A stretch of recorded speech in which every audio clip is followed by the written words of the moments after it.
আচ্ছা, কৃষকদের নিয়ে কয়েকটা পয়েন্ট কথা বলবো, কারা শুনতে ইচ্ছুক একটু হাত তুলুন তো। আচ্ছা, আমি পশ্চিমবাংলার বিধানসভাতে আগেও বলছি, আমার উপর এত রাগ কেন মমতা ব্যানার্জির জানেন? ওই আমি যে কথাগুলো বলি, কোশ্চেনগুলো করি, মমতা ব্যানার্জির দলের যারা হাফ মন্ত্রী ফুল মন্ত্রী আছে তারা ঠিকঠাক উত্তর দিতে পারে না। সেই জন্যই নওশাদ সিদ্দিকী মৌলবাদী, নওশাদ সিদ্দিকী বিজেপির দল, নওশাদ সিদ্দিকী মুসলমানদের দল বলে দেখে দেয়। আমি ভাই কৃষকের হয়ে প্রশ্ন করি, আমি একবারও বলিনি ওই কৃষকটা মুসলমান ওর হয়ে প্রশ্ন করব, বা ও কৃষকটা হিন্দু ওর হয়ে করবো না। আমি কৃষকের হয়ে প্রশ্ন করি। আমি প্রশ্ন করেছিলাম একাধিকবার বিধানসভাতে যে পশ্চিমবাংলার কৃষকদের মাসিক গড় আয় কত পরিবার পিছু, অর্থাৎ মাসের শেষে কৃষক পরিবারের হাতে কত টাকা আসছে এই তথ্যটা দিন।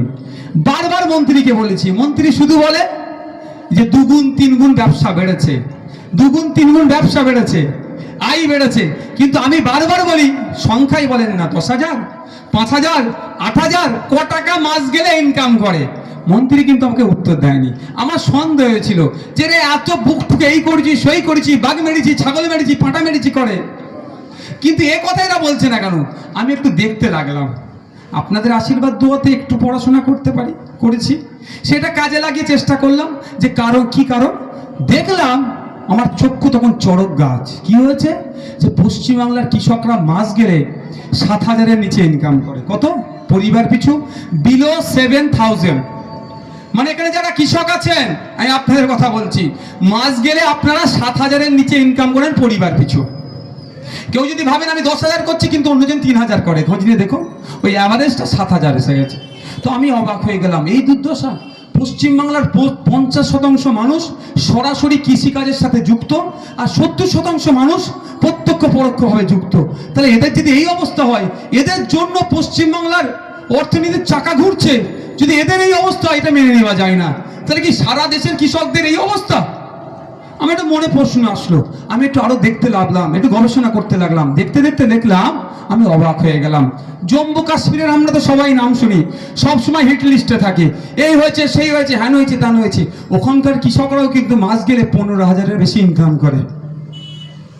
হরিয়ানার কৃষকরা, আমরা যখন কৃষকদের বিরুদ্ধে যখন বিল পাস হয়েছিল, কৃষকরা যখন আন্দোলন করছিল, দিল্লিতে অনেক কৃষকরা দেখবেন মার্সিডিজ, BMW বা লাক্সারি কারে করে এসে প্রতিবাদ করছিল না?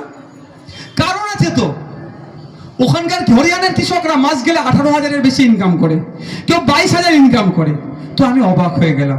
আমি দেখলাম তাহলে সর্বোচ্চ ইনকাম ভারতবর্ষের কোন কৃষক, কোন স্টেটের, কোন রাজ্যের কৃষকরা করে। আমি দেখলাম যে পশ্চিমবাংলা নয়, রাজ্যটার নাম হচ্ছে মেঘালয়। মেঘালয় রাজ্যের কৃষকরা মাস গেলে 29 থেকে 30,000 টাকা ইনকাম করে। আর আমাদের ওয়েস্ট বেঙ্গলে 7,000। ওরাও কৃষক, আমরাও কৃষক, কিন্তু মেঘালয়ের কৃষিজ জমির পরিমাণ একদম স্বল্প, মাত্র 313 হেক্টর। আমাদের ওয়েস্ট বেঙ্গলে মমতা ব্যানার্জি নতুন তথ্য দিচ্ছে, জানি না এই তথ্যের মধ্যে কতটা দুধ আর কতটা পানি। হয়তো পানির পরিমাণ বেশি, দুধের পরিমাণ কম। বলে দুধে পানি মিশায়, এরা পানিতে দুধ মিশাচ্ছে আজকাল। তো আগে ছিল 88 লক্ষ হেক্টর, সেটা নাকি বলছে এরা বেড়ে 1 কোটি লক্ষ হেক্টর। আমি ধরে নিলাম এক্ষেত্রে মমতা ব্যানার্জি এটা সত্য কথা, এটা অসত্য বলেনি, এটা সত্য বলেছেন তার দপ্তর। কিন্তু পশ্চিমবাংলায় 1 লক্ষ হেক্টর কৃষিজ জমি থাকার পরেও আমাদের কৃষকগুলো মাস গেলে 7,000 টাকা নিচে ইনকাম করছে। আর মেঘালয়ে মাত্র 313 হেক্টর জমি থাকার পরে সেখানকার কৃষকরা মাস গেলে প্রায় 30,000 টাকা ইনকাম করছে। এটা কেন হচ্ছে? এই সমস্যাটা কি আছে এখানে? কি বলে আপনার পান চাষি থেকে শুরু করে অনেক চাষি আছে। দুঃখের বিষয়, আমি এগ্রিকালচার স্ট্যান্ডিং কমিটির মেম্বার, আপনাদের জেলায় আমি এসেছিলাম, কথা বলেছি অনেক কৃষকের সাথে। নিমতৌড়িতে আপনার ডিএম অফিসেও মিটিং করেছি। তো আমি এখানে এসে ডেটা দেখেছি, বা সারা রাজ্যের কথা বলছি। দালাল, এই শুভেন্দু অধিকারীর প্রাক্তন দলের কথা বলছি, এখন বর্তমান দল না, বর্তমান দলের কথা বলবো। তো প্রাক্তন দলের দালালের 6 লাভ এই দেবাংশুর মতো কিছু লোক তারা ছেড়ে রেখেছে। কিভাবে? আপনি মেহনত করছেন, সকাল থেকে সন্ধ্যা মাঠে দিচ্ছেন, যখন ধানটা ফসলটা ফলে যাচ্ছে তখন এসে বলছে এই তুই আমাকে এই দামে দিয়ে দে, ওই ধানটা কিনে নিয়ে গিয়ে 4 ডবল দামে বিক্রি হয়ে যাচ্ছে। আলুটা এখানে আপনি ফলাচ্ছেন, আপনাকে এমন মাথা খাচ্ছে, এমন দালালে আছে, কি করছে আপনি, অর্থাৎ ভুইফোর দালালদের রমরমার জন্য আপনি ইনকামটা আপনার ওখানে কমে যাচ্ছে।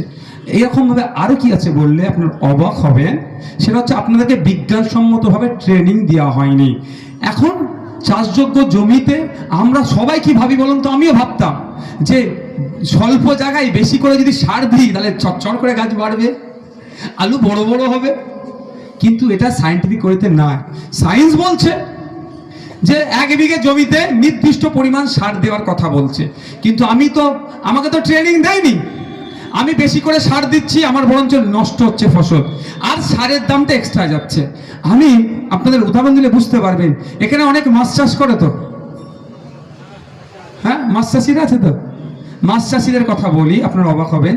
15 কিলো মাছ থাকলে আমরা যারা ট্রেনিং না পেয়ে মাছ চাষ করছি, আমরা 15 কিলো মাছেরই খাবার দিই। কেন?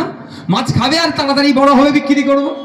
কিন্তু বিজ্ঞান বলছে 15 কিলো মাছ থাকলে 2 কিলো মাছের খাবার দাও, তাহলে 13 কিলো মাছের খাবার এক্সট্রা যাচ্ছে, ওই টাকাটা ক্ষতি হচ্ছে আর মাছগুলো দেরিতে পাচ্ছে। বরঞ্চ বেশি খাবার দেওয়ার জন্য পানি প্রয়োজন হয়ে যায়, পানি খারাপ হয়ে যায়, মাছ মারা যায়। আমরা অনেকে কি বলি, অমুকের পুকুরে বীজ ঢেলেছে, অমুকের পুকুরে বীজ দিয়ে দিয়েছে, মাছ মরে যাচ্ছে। কিন্তু সবার পুকুরে বীজ দেয় না, হয়তো খোঁজ নেবেন, আমাদের ভুলের জন্য হয়, আমাদেরকে ট্রেনিং না দেওয়ার জন্য হয়।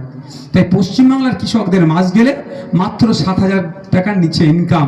তাই আপনাদের বলি, আপনাদের হয়ে কণ্ঠ হয়ে পশ্চিমবাংলার বিধানসভাতে বারবার আমি আওয়াজ তুলেছি যে পশ্চিমবাংলার কৃষকদেরকে বিজ্ঞানসম্মতভাবে ট্রেনিং দিতে হবে। তারা বিজ্ঞানসম্মতভাবে চাষ করে মাস গেলে কম করে 15,000 টাকা ইনকাম করতে পারে, তার ব্যবস্থা করতে হবে। এই দাবিটা শুধুমাত্র রাজ্যের আইনসভার মধ্যে সীমাবদ্ধ করে রাখতে চাইছি না। আমরা আমাদের মহিউদ্দিন ভাইয়ের মাধ্যমে আপনাদের দাবিটাকে, কৃষকের দাবিটাকে দেশের আইনসভার মধ্যে পৌঁছাতে চলার জন্য চেষ্টা করছি। সেখানে যে এগ্রিকালচার মিনিস্টার আছে, বাংলার কথা যাতে স্পেশাল করে ভাবে, বাংলার কৃষকদের কথা যাতে ভাবে, তার ব্যবস্থা করার জন্য মহিউদ্দিন ভাইকে আগামী 25 তারিখে খামচিহ্নে ভোট দিয়ে পার্লামেন্টে পাঠাবেন।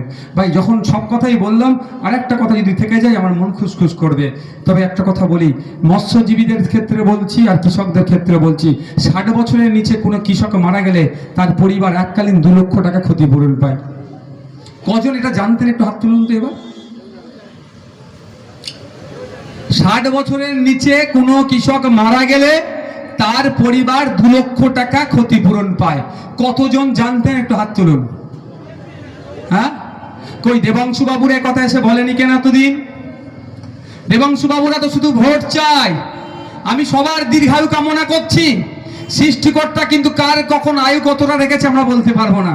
কখন ডাক আসবে সৃষ্টিকর্তার পক্ষ থেকে কেউ জানি না। আমাদের এলাকার কৃষকদেরকে দেখলে দেখা যাবে 60 বছরের আগে অনেকে মারা গিয়েছে তো, কিন্তু দেবাংশু বাবুরা এসে একবারও বলে না। কারণ খোঁজ নিলে দেখা যাবে আজকে দেবাংশু বাবুর হয়ে যারা হই হই করছে, আপনার এলাকার কোনো কৃষক মারা গেলে সেই তার নামে টাকা তুলে হয়তো খেয়ে নিয়েছে,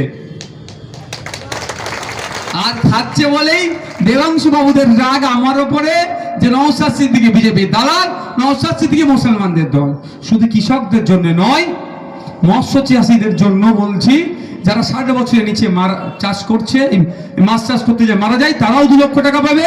এবং আস্তে আস্তে দেখছিলাম নদীর ধারে অনেক ট্রলার লাগানো আছে, সেই সমস্ত চাষিদের উদ্দেশ্যও বলছি, যারা মৎস্য শিকার করতে যায়, আপনারাও আপনাদের মৎস্যজীবী কার্ড বানিয়ে রাখবেন। আপনাদের আমি চাই না, কিন্তু অনেক সময় ঘটনা ঘটে, মাছ ধরতে গিয়ে দুর্ঘটনার শিকার হয়, অনেকে মারাও যায় বা অনেকে ক্ষতিগ্রস্ত হয়। আপনাদের বলে রাখছি, অন্তত আপনাদের পরিবারের কথাটা ভেবে আপনারা কার্ড বানান। ওখানেও মাছ ধরতে গিয়েও যদি কেউ মারা যায়, তার পরিবার 2 লক্ষ টাকা করে ক্ষতিপূরণ পায়। এতদিন কেউ পাননি, এই দেবাংশু বাবুদের দলের লোকেরা, এই মমতা ব্যানার্জির দলের লোকেরা তুলে খেয়ে নিয়েছে। বুঝতে পেরেছেন রাগটা কেন? নওশাদ সিদ্দিকী সব বলার দরকার ছিল, আমাদের খাবার কলটা বন্ধ করে দেওয়ার কি দরকার আছে? কিন্তু আমি নিজের জন্য খেতে আসিনি। আমার পাশের বাড়ির রাম কাকু খেতে পাচ্ছে না, তুমি আমাকে হিন্দু মুসলমানের রাজনীতি করতে বলবে, আমার দ্বারাই হবে না। আমার পাশের বাড়ির রহিম চাচার অবস্থা খারাপ, তার ছেলের চাকরি চুরি হয়েছে, আর তুমি আমাকে হিন্দু মুসলমানের চাকরির রাজনীতি করতে বলবে, আমি পারবো না। আমি মানুষের জন্য লড়াই করছি, লড়াই করে যাব। রাম কাকু আমার কাছে যেটা ভালোবাসার পাত্র, রহিম চাচাও আমার কাছে নাগরিক হিসাবে একই ভালোবাসার পাত্র। আমার লড়াই রাম কাকুর হয়েও হবে, আমার লড়াই রহিম চাচার হয়েও হবে। কেউ মধ্যখানে বিভাজন করতে এলে তাদেরকে আমরা গণতান্ত্রিক প্রক্রিয়ায় বিসর্জন দেব। সকলে ভালো থাকবেন, সুস্থ থাকবেন। পরিশেষে আবারও বলছি,